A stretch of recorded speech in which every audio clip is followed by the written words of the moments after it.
If you're planning on driving to Europe in either a car or a motorhome, this video might save you a lot of money. At the start of 2025, we spent 2 months travelling France, Spain and Portugal in our van. And whilst driving across foreign lands was one of the most amazing experiences of our lives, there were a few things that could have, and in a couple of cases actually did, go wrong. Before we left the UK, we laid out a plan. It's a cunning plan, actually. Of course it is. To avoid some of the major mistakes that foreign visitors to these countries often make. But even so, we managed to run afoul of a few unexpected rules. So aside from getting used to driving on the wrong side of the road, we wanted to share with you a few things we were glad we knew before we left, and a few things that we'd wished we'd known in order to help you avoid those same mistakes. A lot of these things will apply to other European countries as well, but this is specifically about France, Spain and Portugal. So without further ado, there are timestamps below if you want to jump around, and any links that we mention will be in the description. Let's get cracking.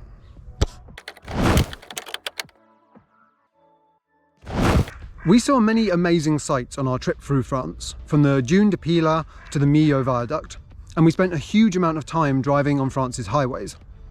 Now, France is famous for many things. Its vast vineyards and fine wines, for instance. But it's also famous, or should I say infamous, for its expensive toll roads. And despite our pre-trip research, we still managed to slip up. So here's what you need to know.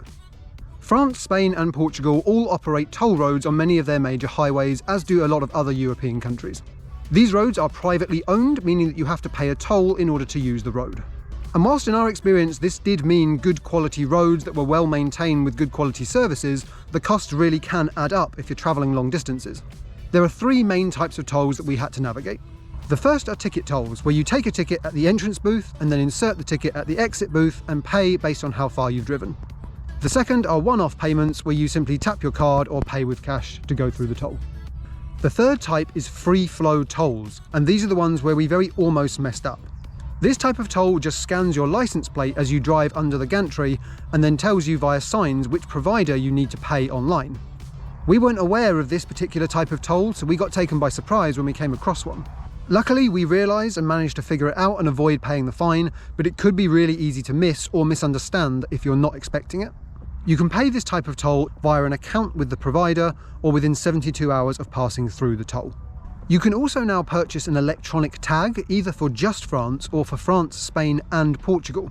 This will allow you to pass through the tolls marked with the T symbol without having to stop and worry about payment. However, you will need to order the tag to go in your vehicle prior to your trip. Portugal has ticket tolls like France and Spain, but it also has a much more widespread free-flow toll system, and this was another place that we very almost messed up. If you're a foreign visitor to Portugal and you don't have an electronic tag, you must register at this website and connect a payment method in order to pass through these tolls and not receive a fine. There will not always be barriers, and these tolls are very frequent on Portuguese highways. We only realised this on the day we entered Portugal, and so hastily set up an account and just about managed to avoid a fine. There are ways to avoid these tolls, and Google Maps will direct you around them if you select no tolls, but it will involve driving on much smaller roads and probably a much increased journey time. This isn't the end of the world, but it is something just to bear in mind whether you're short on time or more budget conscious. Now, while we're currently living the life of adventurous world travellers, underneath it all, we're actually just a couple of anxious beans. Being a nervous Nelly doesn't have many advantages in life, but it does have one, and that's being terrified at being stopped by the police, which did actually happen to us in Thailand. So we researched really carefully the items that we were legally required to carry, and there are a surprising number of them. If you are stopped by the police, they may ask to see these items, so make sure you're complying with the law. The items vary slightly between countries, but most are cheap to buy. Here are the items you need. Incoming modelling session in 3, in 2, in 1, and go. High-vis vests to wear if you break down. A hazard triangle, also to put if you break down. Spare bulbs for your car's lights, and you can buy packs specifically designed to be the ones you need for European travel. Breathalysers, and again, make sure you get the ones that are compliant with the EU law, which should be stated on the product. Anti-glare stickers, although these only apply if you're driving a right-hand drive vehicle to avoid producing glare for cars on the other side of the road. A sticker declaring your country of origin, like our UK one. You're also required to carry a few documents with you.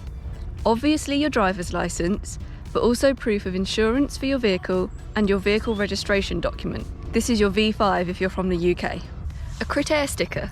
A critère sticker is a French requirement and it's used to show the emissions that your vehicle produces. And you require a certain rating to drive without charge in certain cities. But even if you're not planning on driving in any low emission zones, you still need this sticker because it can also affect the charges that you have to pay on tolls. You can get your sticker from this website and it'll arrive in the post in a few days. Just make sure you order it before you have to leave. It's also worth noting that you need to carry a spare tyre in Portugal and the tools to change it. In Spain and France, you're required to carry either a spare tyre or a tyre repair kit as well. Most of these items can be brought in a single European travel kit, and we have an affiliate link in the description below. It's definitely worth having these items as they are a legal requirement. We didn't want to get a hefty fine, which can happen. And just quickly, if you are enjoying this video, please give us a like and a subscribe because it really does mean a lot to us. Thanks. Back to the tips. This one deserves its own section because whilst it is another legal requirement, it's often missed, including by some certain aspiring YouTubers. So we thought we'd give it its own section. There are a lot of benefits to travelling during the winter, like cheaper prices, less crowds, and gorgeous views all to yourself. But this is a potential downside and another one that despite our best laid plans, we managed to make a mistake on. In France, although many other countries have similar systems, between November 1st and March 31st, in certain areas you are required to have winter tyres on your car, or to at least have snow chains and socks available for your tyres. This is again something that is a legal requirement in certain municipalities and will be indicated by this sign. And this is where we made a mistake. Even though we were actually aware of this rule before we left, we mistakenly thought that it would only apply to really small, fiddly mountain roads, and as we weren't planning to travel over any, we didn't worry about it. That is until we were travelling on a major highway through a generally mountainous region and we suddenly saw this sign telling us we were now in a snow tyre zone and we didn't have the required tyres or chains or socks. So learn from our mistake and either look up in advance online if you're going to be travelling through any municipalities that have that rule, or if not, just carry snow chains or socks with you just in case. Okay, time to move away from all the warnings and requirements. There is some amazing things about driving in this part of the world, and one of those things is the airs. France, Spain and Portugal have loads of airs, especially France though, and they're all designed for camper vans and motorhomes. For the most part, these airs are free, although they are sometimes paid for, but often very cheap, and they also come with a nice, quiet, safe place for you to park up for the night, and often have free or very cheap services where you can refill your water, empty your grey and your black water as well, and sometimes they even have electricity.